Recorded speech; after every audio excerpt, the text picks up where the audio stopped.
Indonesia kaya dengan sumber daya alam anugerah ilahi. Usia kita tidak selamanya muda dan kita tidak selamanya kerja. Karena itu persiapkan masa tua, masa pensiun kita dengan baik, sekaligus melestarikan alam dengan budidaya durian atau tanaman lain yang menguntungkan. Mari saling berbagi ilmu dan pengalaman untuk kemajuan pertanian Indonesia.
Assalamualaikum warahmatullahi wabarakatuh. Jumpa lagi di channel Durian Mas Tegal.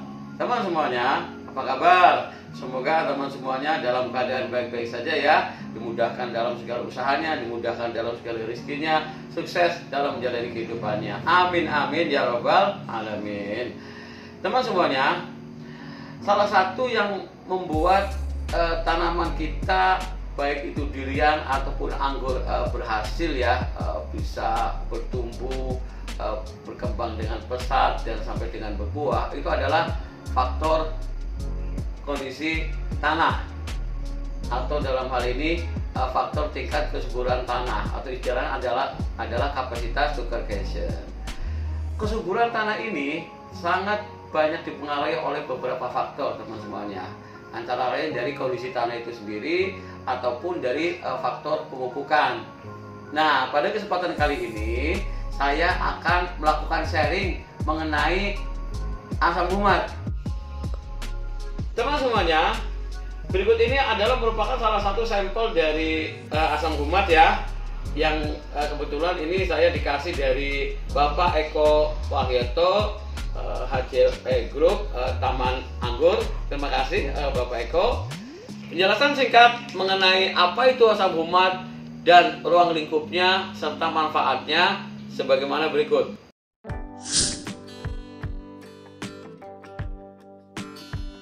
Proses pengasaman dari mulai humus apa, dari buah, dari apa semua yang ada di hutan itu kan dia kayak kuali gitu. Nah, di atasnya batu bara muda, di bawahnya humus.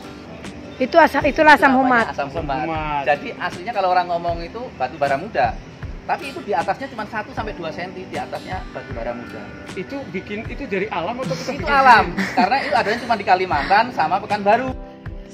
Teman semuanya, humus adalah tanah yang memiliki tingkat kesuburan tinggi yang itu terbentuk dari proses pelapukan bahan-bahan organik seperti daun ataupun batang pohon di hutan hujan tropis.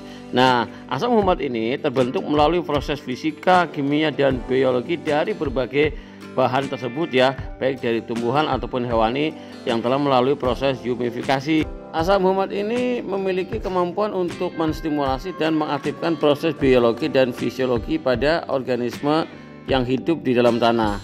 Kemudian asam humat ini juga bersifat lebih sebagai soil conditioner atau pembenah kesuburan tanah.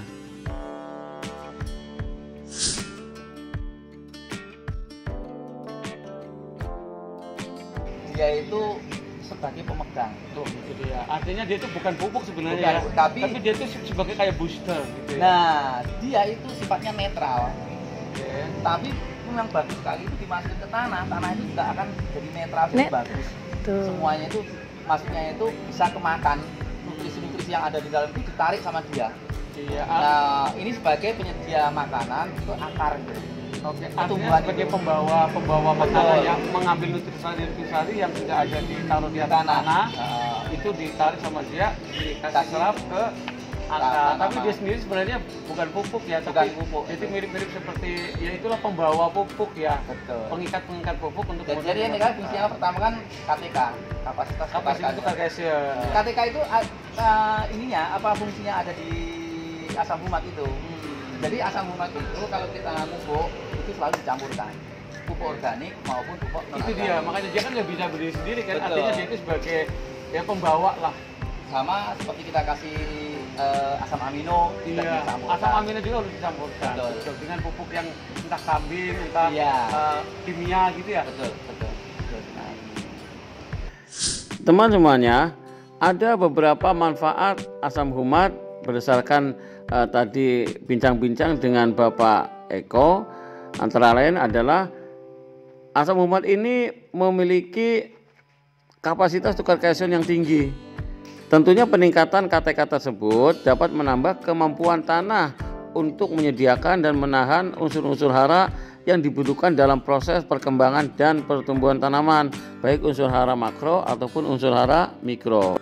Selain itu, beberapa manfaat dari asam humat yang lainnya adalah asam humat ini memiliki kemampuan untuk penyerapan air sekitar 80 sampai dengan 90% sehingga mengurangi risiko terjadinya erosi pada tanah dan meningkatkan juga kemampuan tanah untuk dapat menahan air. Asam humat juga dapat mengikat dan mengatur pelepasan unsur hara sesuai dengan kebutuhan tanaman, sehingga dalam hal ini dampaknya adalah meningkatkan efisiensi proses pemupukan, baik pupuk organik ataupun pupuk kimia. Asam humat juga dapat memperbaiki struktur tanah secara fisik maupun kimia, sehingga terbentuk tanah yang lebih gembur, kemudian berstruktur lemah serta lebih ringan. Asam humat juga dapat menciptakan situasi tanah yang sangat kondusif untuk menstimulasi pertumbuhan dan perkembangan mikroorganisme tanah yang sangat berperan dalam proses untuk menyuburkan tanah dan menyediakan unsur hara yang dibutuhkan oleh tanaman. Kemudian yang terakhir adalah manfaat asam humat itu dapat menghasilkan hormon-hormon pertumbuhan yang dibutuhkan oleh tanaman seperti auksin, sitokinin, dan giberelin dari proses aktivitas mikroorganisme yang ada di dalam tanah.